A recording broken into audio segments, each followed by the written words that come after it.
আচ্ছা, তাহলে এখন আমরা অনেকে সমাধান জানতে চেয়েছেন, আমি সমাধানের পর্বে চলে এসেছি। সমাধান পর্বটা বলে দিয়ে আমরা আজকে এখানে আলোচনা শেষ করে দিব। সেটা হচ্ছে, সমাধান হলো, আহ, দেখেন, প্রথমে মানুষ কি এটা আমাদেরকে জানতে হবে। একজন মানুষ শুধুমাত্র একটা উন্নত পশু না, একজন মানুষ শুধুমাত্র একটা বস্তুগত শরীর না। এই শরীরটাই আমি, ইসলামের কথা এটা না, এবং ইভেন ফিলোসফির কথাও এটা না। ফিলোসফি মানে বলতে যে বস্তুবাদী দর্শন, ভাববাদী দর্শন আপনারা জানেন। ভাববাদী দার্শনিকরা এটা মনে করেন না যে মানুষ মানে শুধু একটা বডি, মানুষ মানে শুধু এই হাত পা চোখ নাক কান, বস্তুগত জিনিস যেটা মাপা যায়, যেটা কি বলা যায়, ধরা যায়, ছোঁয়া যায়, মাপা যায়, শুধু এটাই আমি মানুষ তা না, বরং আমার একটা আত্মা আছে। আমি এটা বলছিলাম একটা ভিডিওতে যে সোবহান সাহেব ২টার সময় মারা গেলেন, বেলা ২টার সময়। তাহলে ১টা ৫৯ মিনিটে তার শরীরে কি ছিল, যে জিনিসটা ২টা ১ মিনিটে তার শরীরে আর নাই।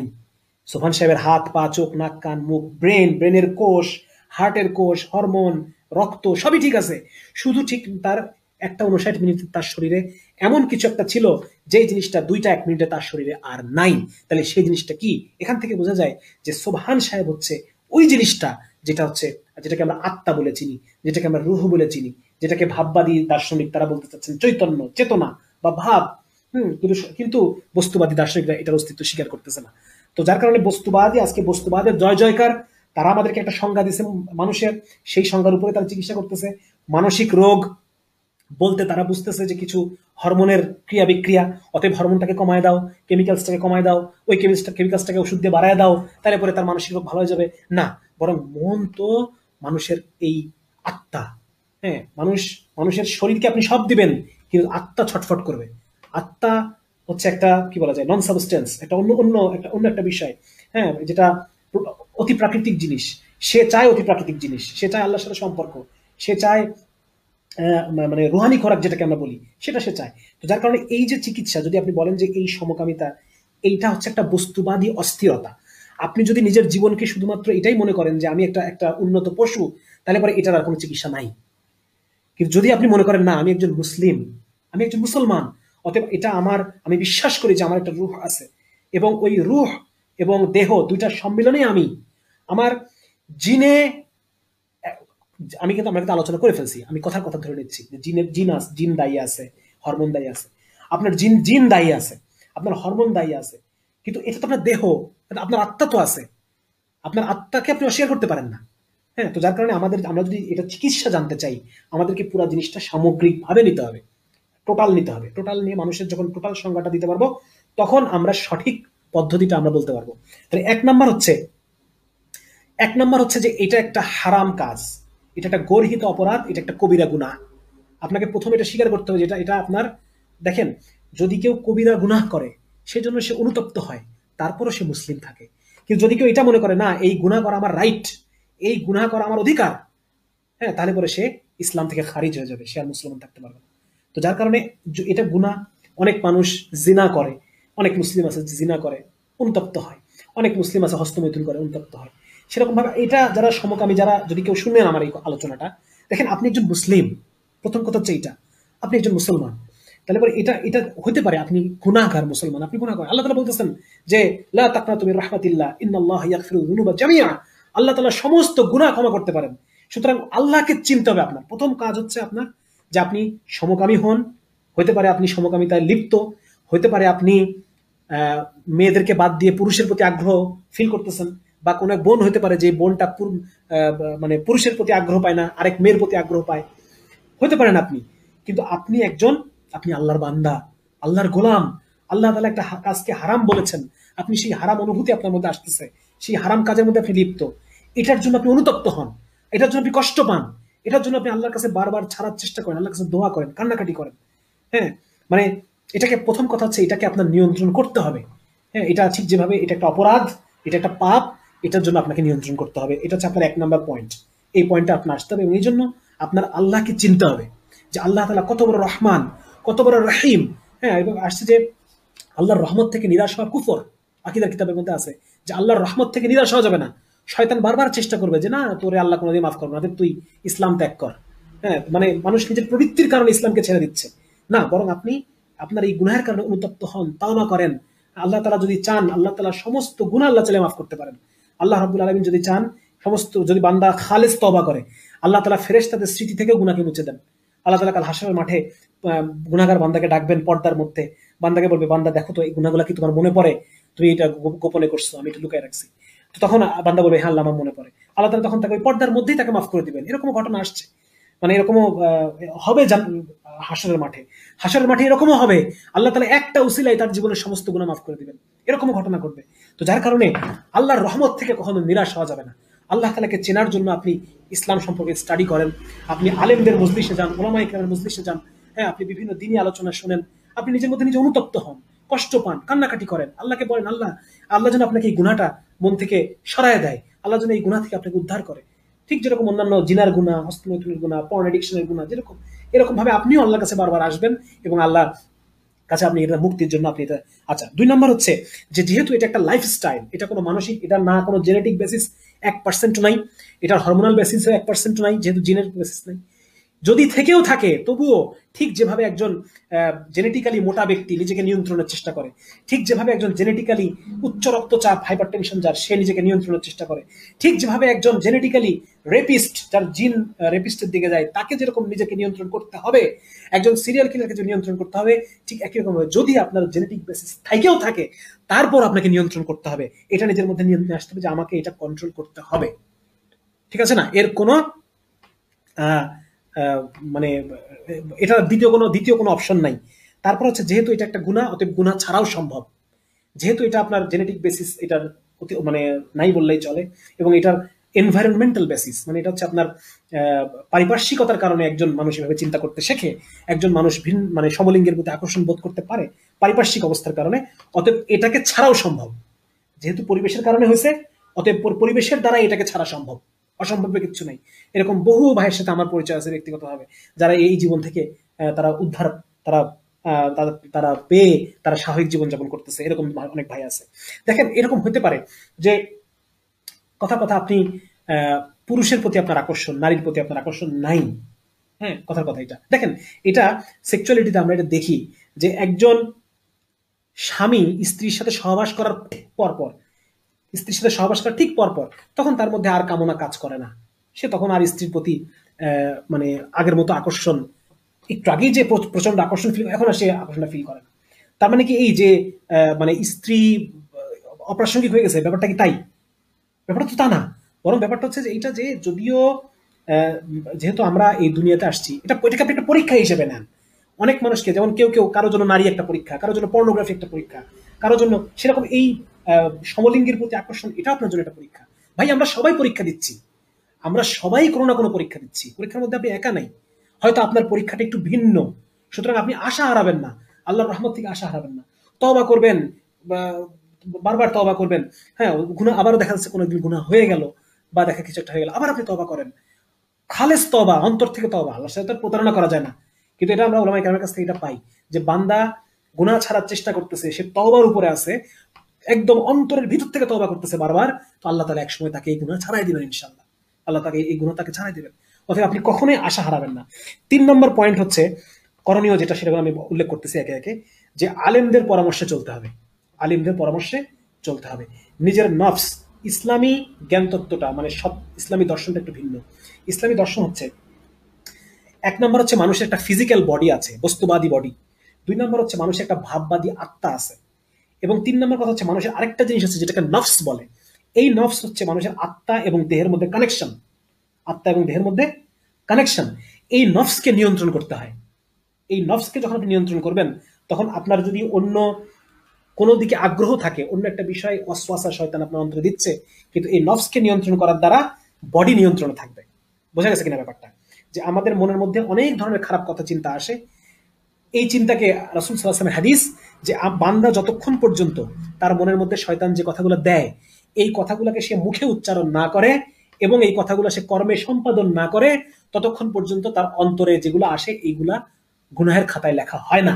অতএব ভাই, এইটা সমলিঙ্গের প্রতি আকর্ষণ বোধ, এটা এটা আপনার মধ্যে হয়তো আসতে পারে। এটাকে আপনি শয়তানের ওয়াসওয়াসা মনে করে আপনি এটাকে ইগনোর করেন, ইগনোর করে চলার অভ্যাস করতে হবে। মানে যখন আপনি ইগনোর করে চলতে পারবেন, এটা মনের মধ্যে ওয়াসওয়াসা আসার একমাত্র, আশরাফ আলী থানভী রহমাতুল্লাহ বলেন, এটার একমাত্র এলাজ হচ্ছে ইগনোর করা। হ্যাঁ, অন্য কাজে ব্যস্ত হয়ে পড়া। হ্যাঁ, যেমন ধরেন যারা পর্নোগ্রাফিতে অভ্যস্ত, যখন খুব পর্ন দেখতে ইচ্ছা করে, তখন এরকম বলা হয়েছে যে 30 মিনিট তার সেক্সুয়াল ইচ্ছাটা 30 মিনিট থাকে, সেক্সুয়াল সাইকেল কি যেন এটা বলে, এটাকে ভুলে গেলাম। হ্যাঁ, সেক্সুয়াল আর্জ, এই 30 মিনিটে যদি সে অন্য কাজে ব্যস্ত হয়ে পড়ে, 30 মিনিটে একা একাই ওই পর্ণ দেখার ইচ্ছাটা দূর হয়ে যায়। তো এটা আপনি অ্যাপ্লাই করতে পারেন, যে আপনার মধ্যে যখন প্রবল ইচ্ছা আসতেছে, তখন আপনি অন্য কাজে ইগনোর করবেন এই ইচ্ছাটাকে, অন্য কাজে লিপ্ত হয়ে যাবেন। অন্য কাজে লিপ্ত হয়ে গেলে আপনার এটা মন থেকে মানে সরে যাবে। মানে এই বিষয়গুলো, এই একই একই স্ট্র্যাটেজি আমাদেরকে ফলো করতে হবে। এবং যেটা বললাম যে মানুষের রুহ এবং বডি দুটার মধ্যে কানেকশন হচ্ছে নফস। এই নফসকে নিয়ন্ত্রণ করা যায়। হ্যাঁ, আমাদের যারা মাশায়েখ আছেন, যারা তাসাউফের মেহনত করেন বা যারা আত্মশুদ্ধির মেহনত করেন, তাজকিয়ার মেহনত করেন, ওনারা এই বিষয়গুলো সম্পর্কে তারা ওয়াকিবহাল। এবং এটা দীর্ঘদিনের প্র্যাকটিসের মাধ্যমে দেখা গেছে যে কোনো নির্দিষ্ট আমলের দ্বারা এই নফসের উপরে নিয়ন্ত্রণ প্রতিষ্ঠা হয়। এই কারণে যারা, যদি কোনো সমকামী ভাই বা সমকামী ইচ্ছা জাগে, এই ধরনের ভাই যদি আমার কথা শুনে থাকেন, অবশ্যই আপনি কোনো আলেম, যিনি তাজকিয়া আত্মশুদ্ধির কাজ করেন, এই ধরনের কোনো আলেমের কাছে গিয়ে আপনি তাকে নিজের সমস্যার কথা বলবেন, এবং উনি যে প্রেসক্রিপশন আপনাকে দিবেন, কথার কথা আপনাকে বলবেন যে তুমি প্রত্যেকটা আজান কান দিয়ে শুনবা। 2 নম্বর, উনি একটা কথা বলতে পারেন যে প্রতিদিন 1000 বার আল্লাহ আল্লাহ জিকির করবা, এরকম, বা প্রতিদিন 1000 বার লা ইলাহা ইল্লাল্লাহ জিকির করবা। এইভাবে উনি একটা প্রেসক্রিপশন বলে দেবেন আপনাকে। এই প্রেসক্রিপশন ফলো করার মাধ্যমে আপনি আপনার নফসের মধ্যে উপরে নিয়ন্ত্রণ প্রতিষ্ঠা করতে পারবেন, যাতে করে মানে হতে পারে আপনার আকর্ষণটা একটু ভিন্ন দিকে, কিন্তু সেটা আপনার বডিকে ইফেক্ট করবে না, আপনার নিজের উপর কঠোর নিয়ন্ত্রণ চলে আসবে।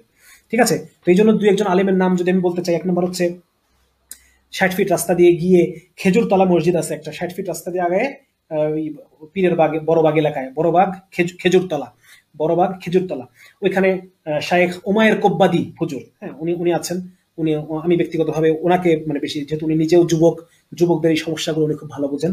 উমায়ের কোব্বাদি হুজুর উনি আছেন। তারপর মিরপুরে দেলোয়ার সাহেব হুজুর উনি আছেন। তারপর ঢালকানগরে আব্দুল মতিন সাহেব হুজুর আছেন।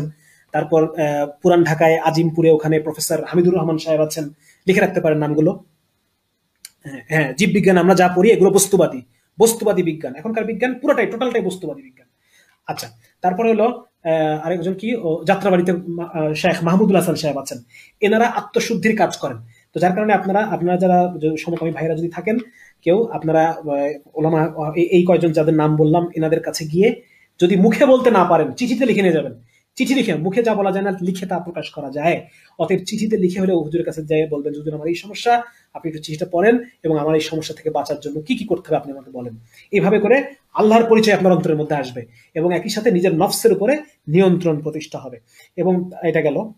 তারপর হচ্ছে এটা আপনার জন্য পরীক্ষা। এটা আমি আগেই বলেছি, এক একজনকে আল্লাহ তাআলা এক একভাবে পরীক্ষা নেয়। এটা আপনার জন্য একটা পরীক্ষা, এবং এই পরীক্ষা শেষে আপনার জন্য এত বড় নিয়ামত আছে, সুবহানাল্লাহ, সেটা আপনি কল্পনা করে শেষ করতে পারবেন না। হ্যাঁ, আল্লাহ তাআলা আপনি বান্দাকে ডেকে বলবেন, বান্দা, দুনিয়াতে আমি তোমার পরীক্ষা নিয়েছি, তুমি কষ্ট করেছো, আজকে তোমার জন্য এই জান্নাত, হ্যাঁ, যার প্রশস্ততা আসমান জমিন বরাবর। অতএব আপনি আশা হারাবেন না, শক্তি হারাবেন না, আপনি পারবেন। হ্যাঁ, অনেকেই পেরেছে, অনেকেই পারছে, আপনিও পারবেন।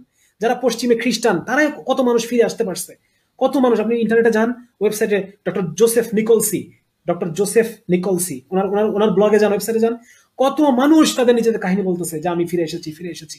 আপনি কেন পারবেন না? আপনিও পারবেন। খ্রিস্টান যদি পারে, আপনার তো আল্লাহ আছে। হ্যাঁ, আপনার তো হক আল্লাহ, হক খোদা, সত্য ইলাহ আপনার সাথে আছে। আপনি কেন পারবেন না? অবশ্যই পারবেন, কিন্তু আমাদের চেষ্টাটা ওইভাবে হচ্ছে না। মানুষের সংজ্ঞাটা ভুল মাথার মধ্যে ঢুকাই দিচ্ছে। তো এখন ওষুধ ছাড়া, হরমোন ছাড়া, এগুলো ছাড়া আমরা কিছুই বুঝি না। আচ্ছা, এরপরে দেখি আরেকটা কি, ইমান হারাবেন না। হ্যাঁ, এটাকে নিজের রাইটস মনে করবেন না। আচ্ছা, এরপর হচ্ছে তওবার অভ্যাস, যেটা বললাম, তওবা করার দ্বারা আল্লাহ তাআলা এমন তওবা অন্তরের ভিতর থেকে আসবে যে আল্লাহ তাআলা আপনার গুনাহ মাফ করে দিবেন, আপনাকে এই গুনাহ আল্লাহ তাআলা ছাড়াই দিবেন। এই জন্য গুনাহ হতে পারে, বান্দার গুনাহ হবে, কিন্তু বান্দা প্রত্যেকবার তওবা করবে। হ্যাঁ, মুমিন বান্দা তওবা করবে, আল্লাহ তওবা পছন্দ করেন। এই জন্য তওবার অভ্যাস থাকতে হবে, এবং প্রতিবার গভীর থেকে তওবা, আল্লাহ ভুল হয়ে গেছে, আর কোনোদিন হবে না। এই যে গভীর থেকে আপনি তওবা করবেন, হ্যাঁ, এটার ফলে আপনাকে একদিন আল্লাহ তাআলা ছাড়াই দিবেন ইনশাআল্লাহ। ঠিক আছে? তারপরে প্রতিবারই গভীরভাবে তওবা করতে হবে। তওবার কনসেপ্টটা ওলামাদের কাছ থেকে আরো ভালোভাবে আপনি জানতে পারবেন। তারপর হচ্ছে মেয়েদের প্রতি আকর্ষণ নাই। আকর্ষণ না থাকা সত্ত্বেও তো আমরা অনেক কিছু করি না বলেন? আকর্ষণ নাই, আকর্ষণ না থাকা সত্ত্বেও কি একটা মেয়ের সাথে সংসার করা যায় না? যায়। আকর্ষণ না থাকা সত্ত্বেও তো একটা মানে মানুষের এই যে সেক্সের যে বিষয়টা, লিঙ্গ উত্থান বা কি বলে এটা, ইরেকশন, এটা শারীরবৃত্তীয় প্রক্রিয়া। মনের সাথে সম্পর্ক নাই তা না, মনের সাথে সম্পর্ক আছে, কিন্তু দেখা যাচ্ছে যে একটা মেয়ে সে চাইলে পরে ইরেকশন ঘটাই দিতে পারে। সুতরাং এটা কোনো সব, বরং এটা আপনি একটা মেয়ের প্রতি আকর্ষণ না থাকা সত্ত্বেও আল্লাহর হুকুম পালন করার জন্য আপনি সংসার করতেই পারেন। হ্যাঁ, সংসার করতে তো সমস্যা নেই, বরং এর ফলে যেটা হবে, বিবাহিত জীবনের ফলে আপনার যৌন আকাঙ্ক্ষা যেটা, সেটা বারবার আপনার এটা মানে রিজলভ হয়ে যাওয়ার কারণে আপনার মধ্যে এই আর্জ কম কাজ করবে যে আমি মানে কারোর সাথে, কোনো পুরুষের ছেলের সাথে যে আমরা মিলিত হবো, এরকম এই আর্জ কম কাজ করবে। তো যার ফলে এটা এই যদি আকর্ষণ না থাকা মানে যে সংসার করা যাবে না তা তো না। হ্যাঁ, এটাই তো আপনি বললাম না, এটা আপনার জন্য পরীক্ষা। আপনি একটা পরীক্ষা দিতে, এই দুনিয়াতে আমরা সবাই কোনো না কোনো পরীক্ষা দিচ্ছি, এটা আপনার জন্য একটা পরীক্ষা। আচ্ছা, আখেরাতের প্রতিদানের আশা করা। হ্যাঁ, এবং আরেকটা বিষয় হচ্ছে যে দেখেন, একজন মুমিনের 8টা গুণ আছে, 8টা সিফাত আছে একজন মুমিনের। এক নম্বর হচ্ছে একজন মুমিন শকর করবে, আল্লাহর দরবারে শকর থাকতে হবে যে আল্লাহ আপনি যে অবস্থায় আমাকে রাখছেন আমি আপনার শুকরিয়া করি। হ্যাঁ, 2 নম্বর হচ্ছে সবর, এই যে আমার উপরে যে হালত আসছে, আমার উপরে যে একটা ভিন্ন আকর্ষণ, আমার মধ্যে একটা ভিন্ন পরীক্ষা, এটার উপরে আমি সবর করব। 3 নম্বর হচ্ছে আমি অল্পে সন্তুষ্ট থাকবো, কানাআত, এটা আত, আমি আল্লাহর আনুগত্য, সর্ব অবস্থায় আল্লাহর আনুগত্য করব। এই যে একটা কথা যে ভুল শরীরে জন্ম, ভুল শরীর, আল্লাহ কি ভুল করে নাকি? হ্যাঁ, এটা তো বস্তুবাদীদের কথা। আপনি একজন মুসলিম, আপনি আল্লাহকে বিশ্বাস করেন, আল্লাহ ভুল করতে পারেন না। আল্লাহ আপনার পরীক্ষা নিচ্ছেন এবং এই পরীক্ষাতে আপনাকে পাশ করতে হবে। চিন্তা করেন ইব্রাহিম আলাইহিস সালামকে কি পরীক্ষা নিয়েছেন। হ্যাঁ, সন্তানকে জবাই করার পরীক্ষা পর্যন্ত ইব্রাহিম আলাইহিস সালামকে নিয়েছেন, ইব্রাহিম আলাইহিস সালাম পাশ করছেন। এগুলো আমাদের ইন্সপিরেশন। আমরা আমাদের দিনকে ঠিকভাবে আমরা জানি না, ঠিক আছে না? তো যার কারণে সর্ব অবস্থায় আল্লাহর আনুগত্য। হ্যাঁ, আল্লাহ তাআলা আমাকে যেভাবে বানাইছেন এটাই ঠিক আছে, বরং আমার পিছনে শয়তান লেগে আছে, আমার নফসের নিয়ন্ত্রণ আমার মধ্যে নাই। অতএব আমি আমাকে এটা অর্জন করতে হবে। অর্জন করার জন্য যে রাস্তাগুলো বললাম এগুলো আপনারা ফলো করবেন ইনশাআল্লাহ। 5 নম্বর হচ্ছে রিদা বিল কদা, মানে আল্লাহ তাআলার ফয়সালার উপরে সন্তুষ্ট থাকা। একজন মুমিন আল্লাহর উপরে সন্তুষ্ট থাকবে। হ্যাঁ, আমাদেরকে কি শিখাইছে? ভুল শরীরে জন্ম, এটা কোনো কথা? আল্লাহ, একজন মুসলমান কিভাবে মনে করতে পারে যে আমার ভুল শরীরে জন্ম? কখনোই না। একজন মুসলমান এই কোনো গুনাহকে তার অধিকার মনে করতে পারে না। এগুলো হিউম্যান রাইটস, এগুলো কাফেরদের, ইহুদি খ্রিস্টান, এটা কাফের যারা নাস্তিক, আজকে নাস্তিক সভ্যতা, হ্যাঁ আজকে সেকুলার সভ্যতা আমাদের মধ্যে এগুলো ঢুকাইছে যে ভুল শরীরে জন্ম, এই কি কথাবার্তা, এগুলোর আমাদের মধ্যে কখনোই না এটা। তবে এইটা আরেকটা হচ্ছে তাকওয়া, হ্যাঁ, আল্লাহকে ভয় করে চলা, আল্লাহর অনুভূতি, আল্লাহ আমাকে দেখতেছেন। হ্যাঁ, তাওয়াক্কুল, আল্লাহর উপর ভরসা করা যে আল্লাহ একদিন অবশ্যই আপনার এই গুনাহ আল্লাহ মাফ করে দিবেন এবং একদিন আল্লাহ তাআলা আপনাকে এই গুনাহ থেকে উদ্ধার করবেন। তো এই বিষয়গুলো একজন মুমিনের গুণ। আপনাকে পরিপূর্ণভাবে ইসলামী জীবনের মধ্যে আসতে হবে, লেবাসে, পোশাক থেকে শুরু করে ইমানে, অন্তরে। হ্যাঁ, এবং পরিপূর্ণভাবে ইসলামী জীবনের মধ্যে আপনাকে আসতে হবে, কারণ ইসলাম হচ্ছে সেই জীবন ব্যবস্থা যা বস্তুবাদ এবং ভাববাদের সমন্বয়ে মানুষের একটা কমপ্লিট সংজ্ঞা দেয়, এবং এই কমপ্লিট মানুষটার জন্য একটা কমপ্লিট সমাজ, এই কমপ্লিট মানুষটার জন্য একটা কমপ্লিট রাষ্ট্র, এই কমপ্লিট সমাজের জন্য একটা কমপ্লিট পরিবার, এই কমপ্লিট মানুষের জন্য একটা কমপ্লিট অর্থ ব্যবস্থার কথা বলে ইসলাম। হ্যাঁ, এবং সেই ইসলামের দেওয়া ব্যবস্থা মানুষের স্বাস্থ্য, মানুষের মনের স্বাস্থ্য, মানুষের সামাজিক স্বাস্থ্য, মানুষের সামাজিক মনের স্বাস্থ্য, মানে সাইকোলজি, এই পুরো জিনিস, ইকোলজি, হ্যাঁ, পরিবেশের জন্য, পুরা জিনিসটার জন্য একটা সর্বোচ্চ কল্যাণ, সর্বাঙ্গ সুন্দর একটা জীবন ব্যবস্থা আল্লাহ তাআলা আমাদেরকে দান করছেন। হ্যাঁ, এই জন্য ইসলামকে পাঠ করেন, ইসলামকে পড়েন, আল্লাহকে চিনেন। আল্লাহকে যখন আপনি চিনতে পারবেন তখন, এই জন্য আমি দেখেন অনেকে বলে যে তাসাউফের কথা, তাসাউফ মানুষ বুঝেই না। তাসাউফ কি? তাসাউফ মানে এটা আছে যে মানুষ অনেক মানে ভণ্ড এই তাসাউফের নাম ধরে অনেক কিছু করছে, কিন্তু এটা একটা ভিন্ন জিনিস। এটা আল্লাহকে চিনাই দেবে আপনাকে। আপনি এই বিষয়টা, এই তাজকিয়া, আত্মশুদ্ধি বা সহি তাসাউফের যে আমল বা মেহনত, এইটা করার দ্বারা যদি আল্লাহর পরিচয়, অনুভূতি যদি কেউ একবার পেয়ে যায়, তাহলে পরে তার পক্ষে নাস্তিক হওয়া সম্ভব না, তার পক্ষে আল্লাহর রহমত থেকে হতাশ হওয়া সম্ভব না। হ্যাঁ, আমাদের আজকে ভুল হয়ে যাচ্ছে, আমরা ইসলামকে খুব বেশি মাত্রায় কি বলা যায়, টেক্সট ওরিয়েন্টেড হয়ে যাচ্ছি, টেক্সট, কোরআন হাদিস টেক্সট, কিন্তু এটার যে প্র্যাকটিক্যাল ইমপ্লিমেন্টেশন, এটার যে প্র্যাকটিক্যালি আল্লাহকে অনুভব করার যে একটা বিষয়, আল্লাহর নৈকট্যের যে একটা অনুভূতি, এই অনুভূতি বোধ আমাদের মধ্যে থেকে চলে গেছে এই বিষয়টাকে অগ্রাহ্য করার কারণে। হ্যাঁ, যার কারণে আমি আপনাদেরকে যে শায়েখের কথা বললাম, যে শায়েখদের কথা, এই শায়েখদের সোহবতে আপনারা যান, তারা যে আমলগুলো দেয় সেই আমলগুলো, সুবুল আজকাল, এগুলো আপনারা করার দ্বারা আল্লাহর পরিচয় যখন একবার পেয়ে যাবেন, তখন অবশ্যই আপনি গুনাহ ছেড়ে দিতে পারবেন ইনশাআল্লাহ। ঠিক আছে ইনশাআল্লাহ। আচ্ছা, তো এটা মোট কথা, এটাই আমাদের আলোচনা আজকে এই পর্যন্তই।